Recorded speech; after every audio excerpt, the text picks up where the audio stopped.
So if you're a coffee fanatic like I am, you might want to think again after this video, because some days ago I was discovering some interesting research about coffee and what the effect of coffee on our brain that really made me change my coffee consumption a lot. Maybe it will change yours as well.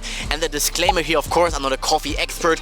All the information that I have from research that I did from like other experts that did studies, etc. And I just want to share this here, so make your own opinion, make your own research. I think there are also like studies against and for coffee. Make your own research and then decide for yourself. In this research that was done, they did like an MRI scan of the brain of a woman immediately before and immediately after drinking coffee. The MRI scan showed that the blood flow to the brain immediately after just drinking like a little cup of coffee reduced the blood flow to the brain, especially to the prefrontal cortex, by 40%. 40% less blood flow. And I mean, I'm not a doctor or anything, but like 40% less blood flow, blood in the brain. For me, those numbers are shocking, because I think we don't need to be an expert to understand that this is damaging.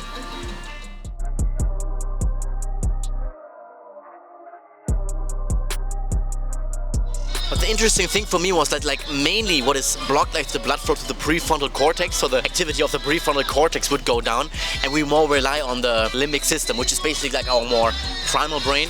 The prefrontal cortex, which is responsible for example, decision making, for long-term thinking, for planning, also for goal setting.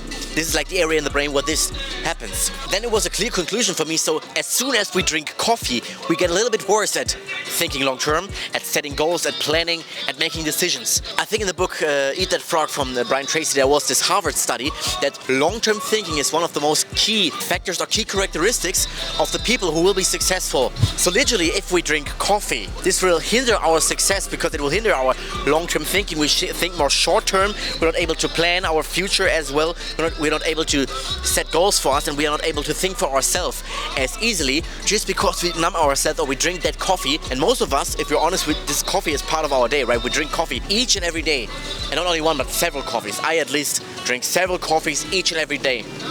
So to some degree, coffee and caffeine is turning us a bit like mindless, and also keeping us where we are right now, not improving our situation or not helping us to improve our situation, not enhancing our performance, but actually decreasing our performance, or at least enhancing our performance on the level that we are at right now. And this is also why I chose the title, Why Coffee is Making the Slave Life More Bearable, to make it a bit, of course, more like catchy, of course. I believe to some degree this is true. It makes the hard work, the slave work, more bearable. It makes it more easy to sustain, and not gives us as a breakout, like a way out of the slave life. And I mean, of course, for some people it's like, okay, the office job, the normal job, being employed somewhere, this is cool, this is what those people want, nothing wrong with that. But I'm sure there are some people who would like to break out of their job, maybe, who want to do their own thing. Stuff like not thinking long-term enough, not planning enough, is hindering them.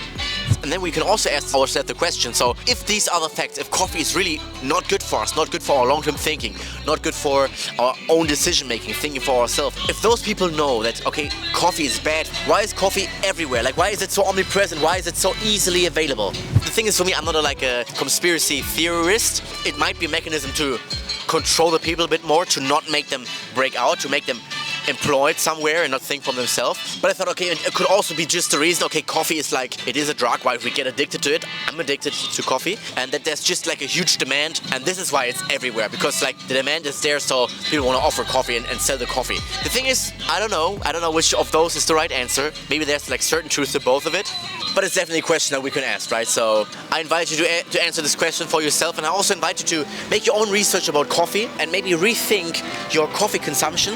I hope you enjoyed this video. It was educational, and we might see each other in the next video with increased performance. Thanks for watching.